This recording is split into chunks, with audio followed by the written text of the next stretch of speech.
Hello good morning all. இன்றைக்கான tarot card of the டே நம்ம எல்லோருக்குமே என்ன மாதிரியான கைடன்ஸ் அண்ட் பிளெஸ்ஸிங்ஸ் வருதுன்னு பார்க்கலாம் யூனிவர்ஸ் கிட்டேருந்து. ஸோ இன்றைக்கி நம்மளுக்கு வரக்கூடிய மெசேஜ் ஆர் பிளெஸ்ஸிங்ஸ் என்ன அப்படின்னு நம்ம பார்த்தோன்னா, குவின் ஆஃப் பென்டக்கல் அப்படின்னு சொல்லி வந்திருக்கு. ஸோ குவின் ஆஃப் பென்டக்கல் அப்படின்னும் பொழுது இது ஒரு மைனர் கார்டு தான். ஸோ இந்த குவின் பார்த்திங்கன்னா கையில் பென்டக்கல் வச்சிட்ருக்காங்க, எதையோ பார்த்துட்ருக்காங்க, அதையே பார்த்துட்ருக்காங்க, யோசனை பண்ணிகிட்ருக்காங்க. அவங்கள சுற்றி அபண்டன்ஸ் இருக்குது. ஸோ நம்ம லைஃப்லேயுமே இவங்கள மாதிரி கொஞ்சம் மணியை வந்து ரெஸ்பெக்ட்ஃபுல்லாக நம்ம ஸ்பெண்ட் பண்ணோம் அப்படின்னு சொல்லக்கூடிய உணர்த்தக்கூடிய ஒரு கார்டு தான்.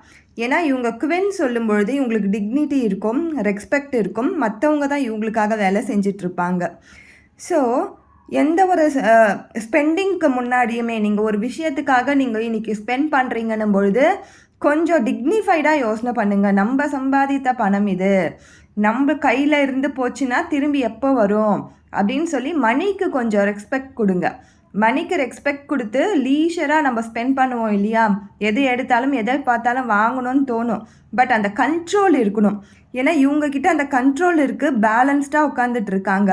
ஸோ நம்ம கையிலையுமே பணம் அப்படின்ற ஒரு விஷயத்துக்கு கண்ட்ரோலபிளாக நம்ம இன்றைக்கி செலவு பண்ணோம் அப்படின்னு சொல்கிற கார்டு தான் இது. ஸோ மணியை வந்து கொஞ்சம் வேல்யூட் பண்ணுங்கள்.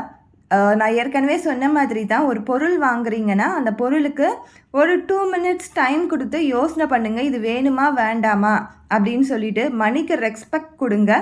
ஸோ தட் அது வந்து நம்மக்கிட்ட இன்னும் அதிகமாக செழிப்பாக வரத்துக்கான அந்த போர்ட்டலை ஓப்பன் பண்ணும். நம்ம பணத்தை மதிக்காமல் ஒவ்வொரு வாட்டியுமே கண்டதை நம்ம வாங்கும்பொழுது அன்பிக்டாக வாங்கிட்டுருப்போம். இதை பண்ணும்பொழுது என்ன ஆகுன்னா, பணம் இருக்குது நான் வாங்குகிறேன் அப்படின்னு சொல்லலாம், பட் நம்மளுக்கு தேவையா தேவையில்லையா, அது வாங்கி அந்த பொருளுக்காக காசு செலவு பண்ணுறது வந்து அந்த பொருள் கண்டிப்பாக நம்மளுக்கு யூஸ் ஆகுமா ஆகாதா, இல்லைன்னா நான் அதை வந்து கபோர்டில் தான் மூடி வைக்க போகிறேன்னா, இப்படின்லாம் யோசனை பண்ணிவிட்டு வாங்குங்க. பணம்ன்றது எனர்ஜி, அது கரெக்டான வழியில் செலவாகும் பொழுது தான் மறுபடியும் ரிட்டர்ன் நம்மக்கிட்ட அது பன்மடங்காக திரும்பி வரும்.